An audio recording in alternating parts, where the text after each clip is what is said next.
Okay, hello everyone, welcome to crazy GK trick.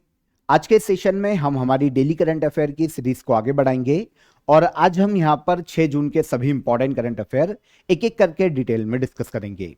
सारे fact, सारे question, सारे current affair आराम से सुनिए, एंड तक सेशन को देखिएगा। इंटरेस्टिंग सेशन है। पीडीएफ और मॉक टेस्ट के लिए क्रेजी जीके ट्रिक एप्लीकेशन को आप चेकआउट कीजिए, वहां पर आपको मिल जाएगा मॉक टेस्ट भी और आज के सेशन का पीडीएफ भी। आइए सबसे पहले क्वेश्चन की तरफ आएंगे। भारत की 100वीं रामसर साइट कौन घोषित की गई? तो रिसेंटली भारत की 100वीं रामसर साइट के रूप में मान्यता दी गई है जयप्रकाश नारायण बर्ड सेंचुरी को। जयप्रकाश नारायण बर्ड सेंचुरी या सुरहाताल, ये भारत की 100वीं रामसर साइट बनी है। किस राज्य में आती है, भारत के किस स्टेट में है? तो ये देखने को मिलेगी उत्तर प्रदेश राज्य में। उत्तर प्रदेश के बलिया डिस्ट्रिक्ट में लोकेटेड है Jayaprakash Narayan bird sanctuary. Actual में ये जो बर्ड सेंचुरी है ना, माइग्रेटरी बर्ड के लिए जानी जाती है। बर्ड इकोसिस्टम के लिए बहुत ही इंपॉर्टेंट है, काफी फेमस है। तो बायोडायवर्सिटी कंजर्वेशन, इकोलॉजिकल बैलेंस के लिए जो लोकल लाइवलीहुड है या फिर जो यहां पर बर्ड स्पीशीज पाई जाती है, उनके संरक्षण के लिए बहुत ही इंपॉर्टेंट एक वेटलैंड माना जाता है जयप्रकाश नारायण बर्ड सेंचुरी को। इसीलिए भारत की 100वीं रामसर साइट के रूप में इस साइट को मान्यता दी गई है। कहां पर है, यह क्वेश्चन पूछा जाएगा एग्जाम में। तो यह भारत के उत्तर प्रदेश में किस जिले में, क्वेश्चन ये आ जाता तो यह उत्तर प्रदेश के बलिया जिले में देखने को मिल जाएगी। क्लियर हो गया? अब देखिए यहां पर कैजुअली अगर हम रामसर साइट की बात करें तो हमें रामसर कन्वेंशन के बारे में पता होना चाहिए। देखिए आर्द्र भूमियां जो है ना, वो बायोडायवर्सिटी के लिए बहुत ही इंपॉर्टेंट है। तो ऐसी आर्द्र भूमियों के संरक्षण के लिए सबसे पहली बार 1971 में ईरान के रामसर में एक सम्मेलन का आयोजन किया गया था। यहीं से वेटलैंड को प्रोटेक्ट करने के लिए रामसर साइट घोषित किए जाने का आइडिया आया और यहीं से इसकी शुरुआत मानी जाती है। इंडिया ने आगे चलकर 1982 में रामसर साइट कन्वेंशन या फिर रामसर कन्वेंशन पर साइन किए थे और उसके बाद इंडिया में भी रामसर साइट घोषित की जाने लगी। तो रामसर कन्वेंशन कब हुआ था? 1971। कहां पर? ईरान के रामसर में। वर्ल्ड वेटलैंड डे हर साल मनाया जाता है 2 फरवरी को, यह भी इंपॉर्टेंट है। ओके, 100वीं रामसर साइट के रूप में तो हमको पता चल गया कि कौन सी है, लेकिन जब बात आती है कि 99th रामसर साइट कौन सी है, तो यह क्वेश्चन भी हमें पता होना चाहिए। यह उत्तर प्रदेश की ही एक साइट है जिसे कहा जाता है शेखा झील बर्ड सेंचुरी। उत्तर प्रदेश के अलीगढ़ में यह अप्रैल 2026 में रामसर साइट घोषित की गई थी। इंडिया की 99th रामसर साइट थी। उसके पहले 2 रामसर साइट 97 और 98 बनी थी। पटना बर्ड सेंचुरी उत्तर प्रदेश और छारी ढांड वेटलैंड ये गुजरात के कच्छ में। तो इन दोनों को फरवरी में मान्यता दी गई थी, तो ये 97 और 98 थी। 99 शेखा झील बर्ड सेंचुरी और अब घोषित की गई है 100वीं रामसर साइट उत्तर प्रदेश के बलिया जिले में। अगर हम रामसर साइट के कैजुअल फैक्ट इंडिया से देखें तो एक सबसे बड़ी रामसर साइट के बारे में हमसे पूछा जा सकता है, सबसे छोटी रामसर साइट के बारे में क्वेश्चन पूछा जा सकता है। इसके अलावा इंडिया की पहली रामसर साइट के बारे में भी क्वेश्चन देखने को मिल सकता है। तो 1981 में इंडिया की पहली रामसर साइट के रूप में मान्यता दी गई थी, एक साथ चिल्का लेक ओडिशा और केवलादेव नेशनल पार्क राजस्थान को। ये 2 एक साथ रामसर साइट घोषित की गई थी 1981 में पहली बार। सबसे बड़ी रामसर साइट कौन? तो सुंदरबन, जो कि वेस्ट बंगाल में सुंदरबन का डेल्टा इंडिया की सबसे बड़ी रामसर साइट है। सबसे छोटी रामसर साइट है रेणुका वेटलैंड, जो कि हिमाचल प्रदेश राज्य में देखने को मिलती है। इजी। आगे, महिलाओं की 57 किलोग्राम वेट कैटेगरी में वर्ल्ड नंबर 1 बॉक्सर कौन बनी है? तो वर्ल्ड बॉक्सिंग ने हाल ही में वैश्विक रैंकिंग जारी की है महिलाओं की अलग अलग वेट कैटेगरी की। इसमें 57 केजी वेट कैटेगरी में वर्ल्ड की नंबर 1 बॉक्सर बनी है जैस्मिन लंबोरिया। जैस्मिन लंबोरिया की बात करें तो ये हरियाणा राज्य से आती है, ठीक है ना। जैस्मिन लंबोरिया हरियाणा से है। तो यहां पर क्वेश्चन हमारा 57 किलोग्राम वेट कैटेगरी से था। तो 57 किलोग्राम वेट कैटेगरी में जैस्मिन लंबोरिया, ये वर्ल्ड नंबर 1 बॉक्सर है। इसके अलावा हरियाणा की ही मीनाक्षी हुडा, ये 48 किलोग्राम में भारत की पूरे वर्ल्ड में वर्ल्ड नंबर 1 बॉक्सर है। तो 48 केजी वेट कैटेगरी में और 57 केजी वेट कैटेगरी में दोनों वर्ल्ड नंबर 1 रैंकिंग के बॉक्सर महिलाओं में इंडिया से हैं और दोनों ही हरियाणा से आते हैं। वर्ल्ड बॉक्सिंग की यह रैंकिंग हाल ही में जारी की गई। अदर कैटेगरीज में भी हमारे रैंकर रहे हैं, हालांकि वो फर्स्ट रैंकर नहीं रहे, जैसे Vishwanath Suresh 50 kilogram weight category में, प्रीति पवार 54 किलोग्राम वेट कैटेगरी में और प्रिया घनघास 60 केजी वेट कैटेगरी में, ये नंबर 3 रैंक पर है। फर्स्ट रैंकर ही पूछे जाएंगे तो इन दोनों को याद रखिएगा, लेकिन बाकी के बारे में यह पूछा जा सकता है कि ये किस खेल से संबंधित है। तो ये सारे खिलाड़ी इंडियन बॉक्सर है। इसके अलावा Arundhati Chaudhary 70 kilogram weight category, Pooja Rani 80 kilogram weight category और Nupur 80 kilogram plus weight category, इसमें यह नंबर 2 रैंक पर है। हालांकि पूछी नंबर 1 जाएगी तो फिर रिपीट कर लेते हैं, Meenakshi Hooda 48 kilogram weight category और Jaismine Lamboria 57 kilogram weight category में नंबर 1 वर्ल्ड की बॉक्सर रही है। वर्ल्ड बॉक्सिंग की यह लिस्ट हाल ही में जारी की गई और दोनों किस राज्य से है? भारत के हरियाणा राज्य से। वर्ल्ड बॉक्सिंग खेलों को रेगुलेट करने वाली इंटरनेशनल ऑर्गेनाइजेशन है। 2023 में इसकी स्थापना की गई थी और स्विट्जरलैंड के ल्यूसाने में इसका हेडक्वार्टर देखने को मिलता है। वर्ल्ड बॉक्सिंग को इंटरनेशनल ओलंपिक कमेटी द्वारा ओलंपिक बॉक्सिंग के संचालन के लिए मान्यता दी जा चुकी है। तो 2023 में ही यह संस्था बनी थी, हेडक्वार्टर ल्यूसाने, स्विट्जरलैंड। विश्व की सबसे लंबी दूरी की रोबोटिक टेली सर्जरी करने वाले भारतीय मूल के डॉक्टर कौन बने हैं या कौन हैं? तो पहले तो देखिए, रोबोटिक टेली सर्जरी के बारे में हमको पता होना चाहिए कि ये एक्चुअल में होता क्या है।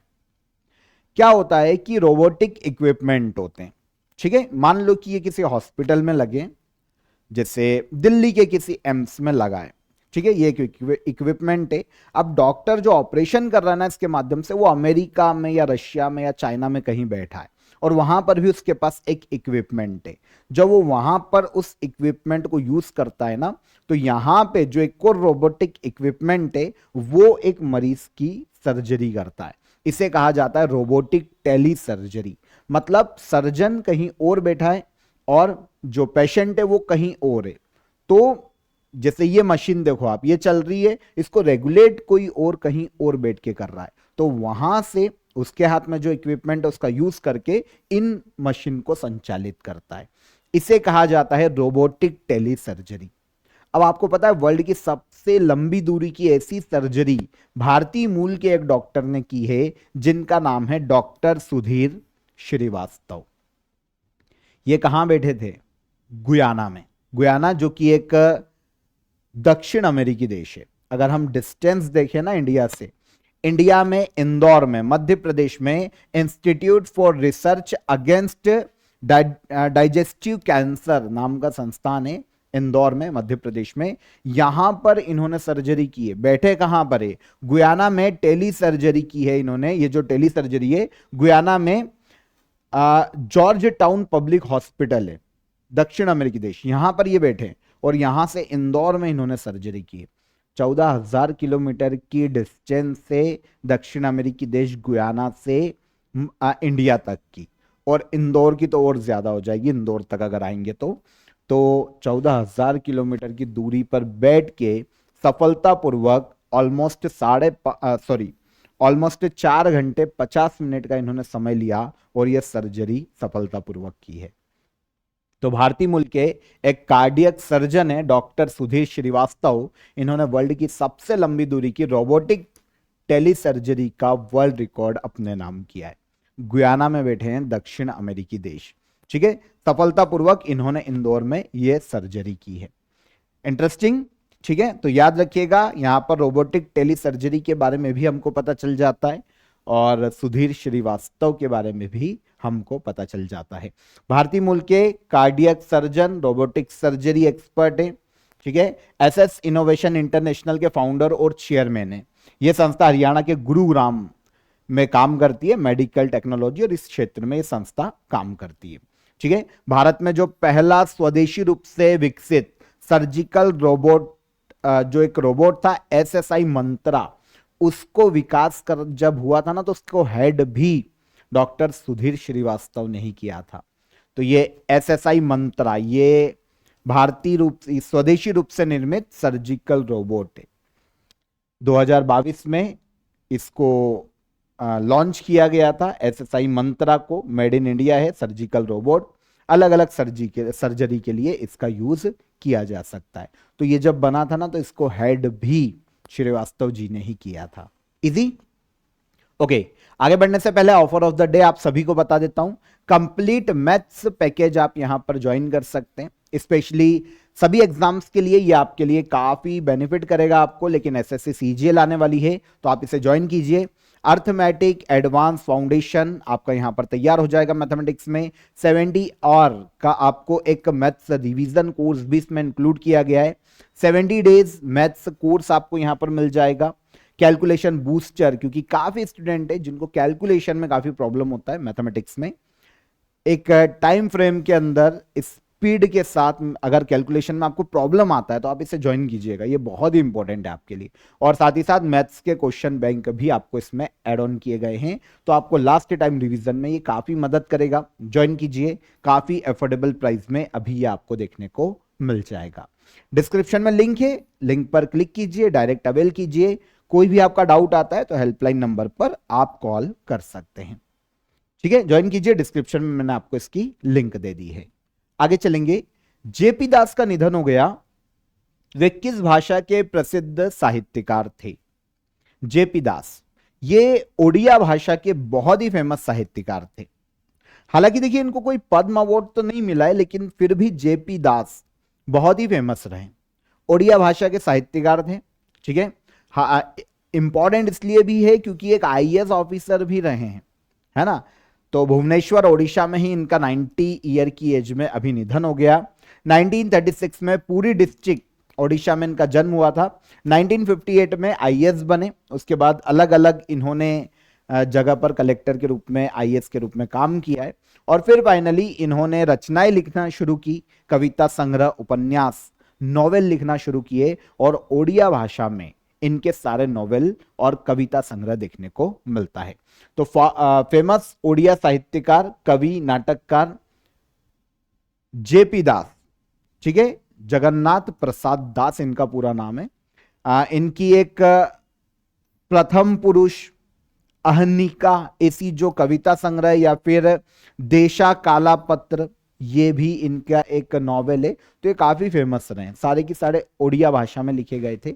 इनके नॉवेल तो नहीं पूछे जाएंगे, कविता संग्रह तो नहीं पूछी जाएगी, लेकिन किस क्षेत्र से हैं तो साहित्यकार, किस भाषा से हैं तो ओडिया भाषा से। एक तो ओडिशा में इनको ओडिशा साहित्य अकादमी अवार्ड दिया गया था, जो कि ओडिशा की गवर्नमेंट देती है, लेकिन नेशनल लेवल पर इनको साहित्य अकादमी अवार्ड दिया जा चुका है 1990 में। हालांकि इन्होंने स्वीकार नहीं किया था, पर इनको दिया गया था। फिर सरस्वती सम्मान इनको दिया जा चुका है 2006 में। जेपी दास, ठीक है ना, इनका हाल ही में निधन हो गया, ओडिया साहित्यकार। इनके अलावा भारत के एक शॉर्ट पुट खिलाड़ी हैं, अर्जुन अवार्ड दिया जा चुका है, यह है बलविंदर सिंह धालीवाल। इनका भी रिसेंटली 67 ईयर की एज में चंडीगढ़ में निधन हो गया। 1987 में अर्जुन अवार्ड इनको दिया जा चुका है, shot put player Balwinder Singh Dhaliwal. इनका निधन हो गया 67 ईयर की एज में चंडीगढ़ में। तो इनको भी याद रखिए और जेपी दास को भी याद रखिए, दोनों इंपॉर्टेंट है। वर्ल्ड बैंक में भारत के एग्जीक्यूटिव डायरेक्टर के रूप में किसे नियुक्त किया गया है? वर्ल्ड बैंक में भारत के एग्जीक्यूटिव डायरेक्टर के रूप में अपॉइंट किया गया नीलकंठ मिश्रा को। आपको पता है, आपने इनका नाम सुना होगा कहीं ना कहीं, नीलकंठ मिश्रा। ये उड़ई के चेयरमैन के पद पर है ना। रिसेंटली इनको वर्ल्ड बैंक में भारत का एग्जीक्यूटिव डायरेक्टर अपॉइंट किया गया है। इस पद पर अभी तक परमेश्वरन अय्यर थे, इनको रिप्लेस किया है एग्जीक्यूटिव डायरेक्टर के रूप में नीलकंठ मिश्रा ने। ओके, तो एग्जीक्यूटिव डायरेक्टर करता क्या है वर्ल्ड बैंक में, ये क्वेश्चन आ सकता है। तो वर्ल्ड बैंक की पॉलिसीज, जितने भी ऑपरेशन है, जितने भी काम है, जो भी डिसीजन है, उनकी निगरानी करना, सदस्य देशों को लीड करना, सदस्य देशों का प्रतिनिधित्व करना, ये सारे काम होते हैं एक एग्जीक्यूटिव डायरेक्टर के। तो वर्ल्ड बैंक में एग्जीक्यूटिव डायरेक्टर बने इंडिया ने, तो इंपॉर्टेंट है Neelkanth Mishra. Unique identification authority of India, जो कि आधार कार्ड को रेगुलेट करने वाली संस्था है, इसके अध्यक्ष या चेयरमैन के पद पर भी नीलकंठ मिश्रा ही हैं, और अब ये एग्जीक्यूटिव डायरेक्टर बने वर्ल्ड बैंक में। Okay, former chief economist axis bank, और बहुत सारे पद संभाले, अर्थशास्त्री हैं बहुत ही फेमस, तो काफी सारे पद इन्होंने होल्ड किए हैं। वर्ल्ड बैंक एक इंटरनेशनल ऑर्गेनाइजेशन है जो विकासशील देश होते हैं उनमें पॉवर्टी कम करना, गरीबी कम करना, इंफ्रास्ट्रक्चर डेवलपमेंट के लिए आर्थिक सहायता देना, फाइनेंशियल हेल्प देना, ये वर्ल्ड बैंक का काम है। सेकेंड वर्ल्ड वॉर के समय 1944 में जब ब्रेटन वुड्स सम्मेलन आयोजित किया गया था यूएसए में, तब ये संस्था बनी थी। वर्ल्ड बैंक, आईएमएफ, ये तभी बने सारे के सारे, यूनाइटेड नेशन, ये सब एक साथ गठित हुए थे। वॉशिंगटन डीसी में वर्ल्ड बैंक का हेडक्वार्टर है। भारतीय मूल के अजय बंगा इसके अध्यक्ष के पद पर है, 14th अध्यक्ष वर्ल्ड बैंक के अजय बंगा। पिनेकल इनोवेशन अवार्ड 2026 में गोल्ड अवार्ड जीतने वाला बैंक कौन सा है? तो पिनेकल इनोवेशन अवार्ड, ठीक है, इसमें गोल्ड अवार्ड जीतने वाला बैंक है Jammu Kashmir bank. Pinnacle innovation award Infosys pinnacle के द्वारा यह अवार्ड दिया जाता है। एक संस्था इन्फोसिस की बात करेंगे हम, तो दिया क्यों जाता है ये समझेंगे। तो पिनेकल इनोवेशन अवार्ड 2026 ये अलग अलग कैटेगरी में दिया जाता है, पर भारत के एक बैंक को दिया गया इसलिए इंपॉर्टेंट हो जाता है। Modern technologies lead innovation data insights and analytics platform category, यह पर्टिकुलर एक कैटेगरी है जिसमें जम्मू कश्मीर बैंक को अवार्ड दिया गया है। अब जम्मू कश्मीर बैंक को जो अवार्ड दिया गया है पिनेकल इनोवेशन अवार्ड, वो दिया गया है उसके cloud based data insights and analytics platform के लिए। एक प्लेटफॉर्म बनाया है जम्मू कश्मीर बैंक ने, समझना है ना। ये प्लेटफॉर्म क्या है, अलग अलग जो डेटा है बैंक का, सारा डेटा उसको एक ही जगह पर लाकर रिपोर्टिंग करता है, एनालिसिस करता है और एआई बेस्ड सर्वर को बेहतर बनाता है। तो ऑल ओवर बैंक के कामकाज को रेगुलेट करने के लिए, डेटा को एनालिसिस करना, रिपोर्ट तैयार करना, इन सारे काम के लिए बोल सकते हैं डिजिटलाइज किया है, इनोवेशन किया है जम्मू कश्मीर बैंक ने। तो इसने cloud based data insights and analytics platform के लिए इसे प्रदान किया गया है जम्मू कश्मीर को पिनेकल इनोवेशन अवार्ड 2026। ऑब्वियसली बात है, बैंक का रिस्क मैनेजमेंट के लिए, एफिशिएंसी को बढ़ाने के लिए ये प्लेटफॉर्म जो जम्मू कश्मीर ने डेवलप किया है, जम्मू कश्मीर बैंक ने, वो बहुत ही इंपॉर्टेंट है। तो इसलिए पिनेकल इनोवेशन अवार्ड इसे दिया गया। इन्फोसिस पिनेकल ये अवार्ड देता है, समझना 2013 में इस अवार्ड को शुरू किया गया था। बैंकिंग सेक्टर में इनोवेशन दिया क्यों जाता है, पहले ये बैंकिंग सेक्टर में इनोवेशन, डिजिटल ट्रांसफॉर्मेशन और नई टेक्नोलॉजी के एडॉप्टेशन के लिए, इनोवेशन के लिए दुनिया भर की बैंक या फाइनेंशियल इंस्टीट्यूशन को पिनेकल इनोवेशन अवार्ड दिया जा सकता है। इन्फोसिस पिनेकल देता है। अब वर्ल्ड के सभी बैंकों को मिलता है, तो इंडिया के बैंक जम्मू कश्मीर बैंक को मिला है, तो इंपॉर्टेंट है, ठीक है। इन्फोसिस पिनेकल एक ब्रांच है इन्फोसिस की, जो कि दुनिया भर में फाइनेंशियल इंस्टीट्यूशन को डिजिटल कोर बैंकिंग सॉल्यूशन प्रदान करती है, इसके लिए काम करती है। इन्फोसिस की ही एक ब्रांच है, कर्नाटका बेंगलुरु में इसका हेडक्वार्टर है, ठीक है। तो इसने एक पर्टिकुलर कैटेगरी में पिनेकल इनोवेशन अवार्ड दिया जम्मू कश्मीर बैंक को, ठीक है। जम्मू कश्मीर बैंक 1938 में इसका फाउंडेशन हुआ था। जम्मू कश्मीर के श्रीनगर में इसका हेडक्वार्टर देखने को मिलता है।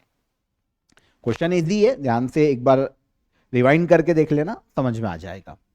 भारत का सबसे बड़ा एलपीजी सप्लायर कौन सा देश बना है? भारत का सबसे बड़ा एलपीजी सप्लायर देश बन गया है मई 2026 में यूएसए। कौन बना है? यूएसए। ठीक है, ओके। तो आंसर हो जाएगा आंसर टी। इसे कहा जाता है liquefied petroleum gas, LPG.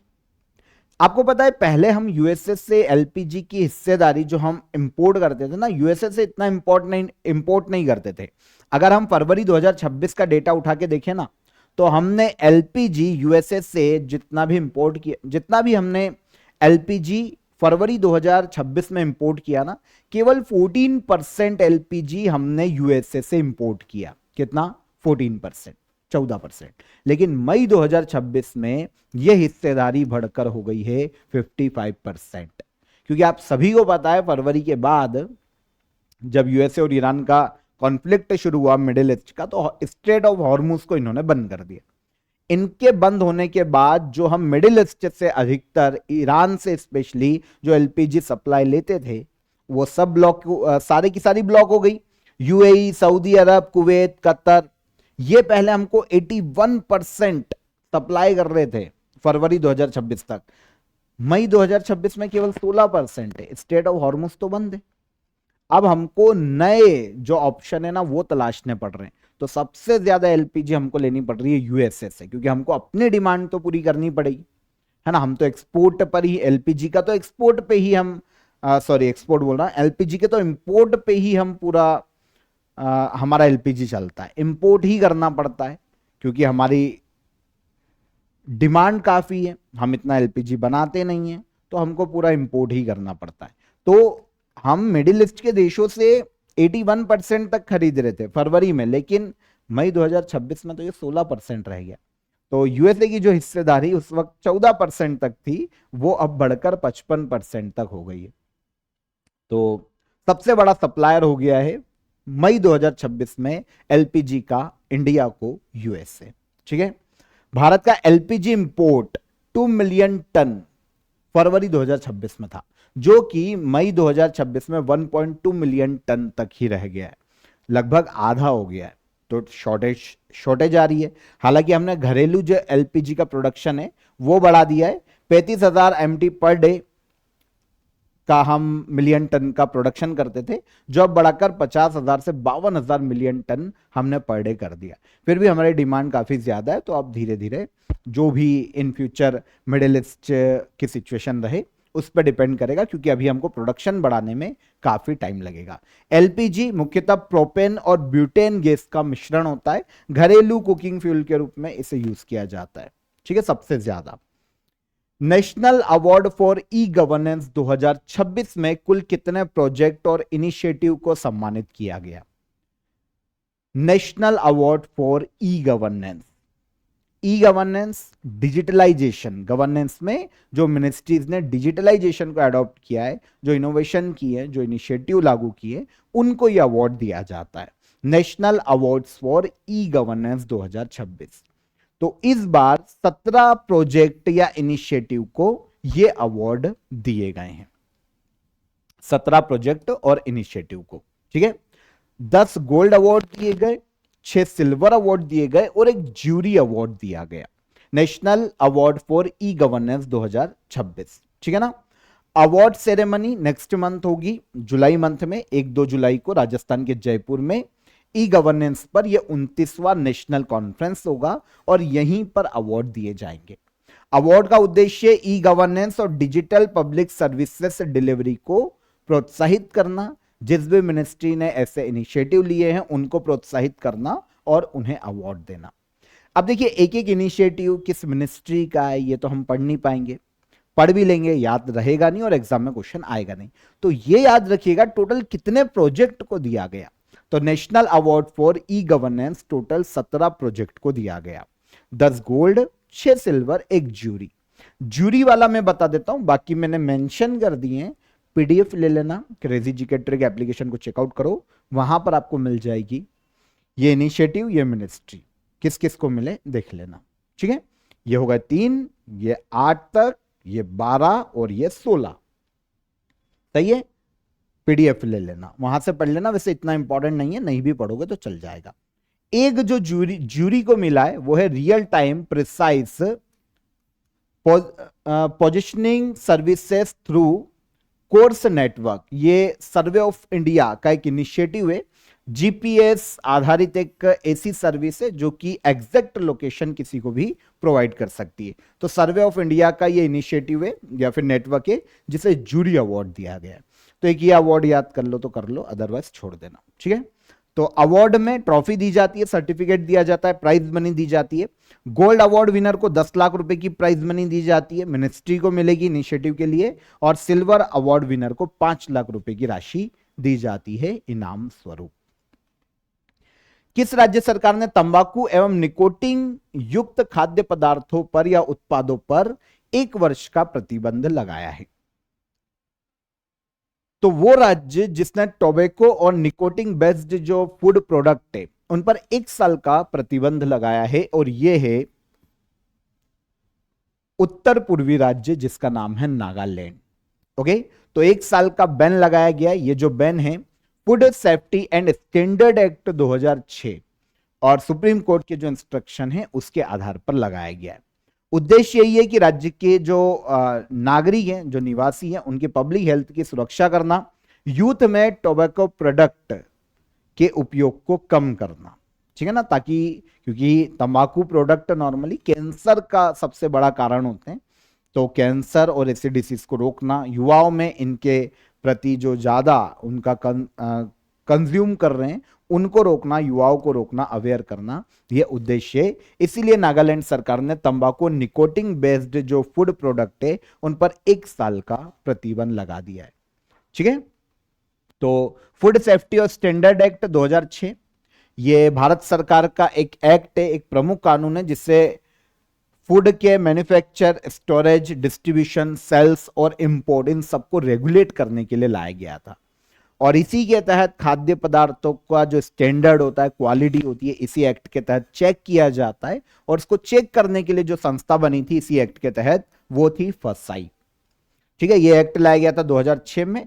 Food safety and standard authority of India एक अथॉरिटी इसी एक्ट को लागू करने के लिए बनाई गई है। तो ये है ministry of health and family welfare के अंतर्गत कार्य करती है और फसाई का हेडक्वार्टर है नई दिल्ली में। फूड सेफ्टी स्टैंडर्ड को तय करना फसाई का मुख्य कार्य है, ठीक है। आगे आइए, लास्ट क्वेश्चन। भारत की T20 इंटरनेशनल टीम का नया कैप्टन किसे नियुक्त किया गया है? भारत की T20 इंटरनेशनल टीम का नया कैप्टन बनाया गया है श्रेयस अय्यर को, ठीक है। श्रेयस अय्यर से पहले सूर्य कुमार यादव हमारी T20 इंटरनेशनल टीम के कैप्टन थे, लेकिन अब इनको हटा दिया गया है और बीसीसीआई ने श्रेयस अय्यर को Indian men's cricket team T20 international के लिए नया कैप्टन अपॉइंट किया है। सूर्य कुमार यादव को इन्होंने रिप्लेस किया। हालांकि मार्च 2026 में जो T20 वर्ल्ड कप हुआ था उसमें सूर्य कुमार यादव हमारे कैप्टन थे और हम वर्ल्ड कप जीत कर आए थे, ठीक है। पर बीसीसीआई का डिसीजन है ये। 2028 में लॉस एंजलिस ओलंपिक में क्रिकेट को शामिल किया गया है और अपकमिंग जो T20 वर्ल्ड कप होने वाला है 2 साल के बाद, तो ये सभी की तैयारी के लिए श्रेयस अय्यर अब T20 इंटरनेशनल के हमारे नए कैप्टन हैं। रिप्लेस किसको किया? सूर्य कुमार यादव को। तो श्रेयस अय्यर ये आते हैं मुंबई महाराष्ट्र से। एक इनको निक नेम के नाम से जाना जाता है, वैसे ऑफिशियली नहीं है लेकिन पुकारते इन्हें कहा जाता है सरपंच साहब। अगर आप सोशल मीडिया पर रहते होंगे तो आपको पता होगा, श्रेयस अय्यर को कहा जाता है, ठीक है। तो जर्सी नंबर 96 से current IPL team Punjab Kings के लिए ये खेलते हैं आईपीएल में श्रेयस अय्यर। इंडियन मेंस जो वनडे टीम है और जो टेस्ट टीम है हमारी उसके कैप्टन शुभमन गिल है अभी भी, ठीक है। बीसीसीआई भारत में क्रिकेट को रेगुलेट करने वाली संस्था है, 1928 में स्थापना, मुंबई में इसका हेडक्वार्टर है, अध्यक्ष मिथुन मनहास, ठीक है। अध्यक्ष याद कर लो, काम हो जाएगा। तो यहां पर 6 जून के हमारे सभी करंट अफेयर हमने डिटेल में डिस्कस किए। अब हम चलेंगे लास्ट डे के करंट अफेयर को रिवाइज करने के लिए। आइए, when audit matter CAG interventions that made a difference पुस्तक के लेखक कौन हैं?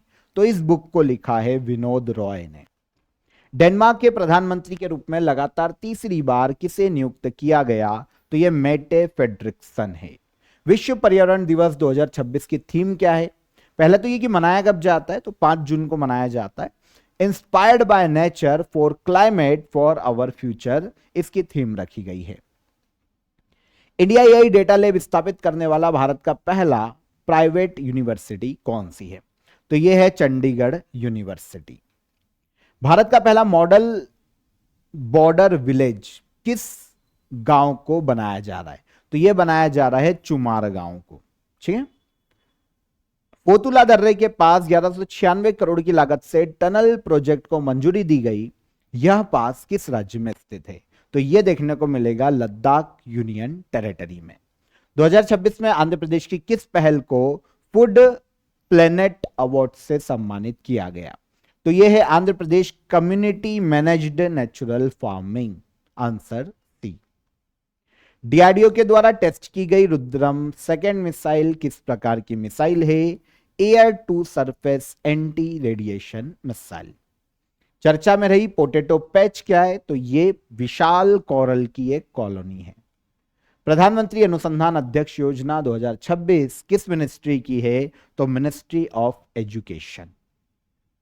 ये हो गए सारे करंट अफेयर कल के सेशन के। क्वेश्चन ऑफ द डे का आंसर, भारतीय संविधान का हृदय या आत्मा किस आर्टिकल को कहा जाता है? इसमें आर्टिकल मेंशन नहीं था, तो आर्टिकल है आर्टिकल 32। मानव शरीर की सबसे बड़ी ग्रंथि पूछिए तो यह है लीवर।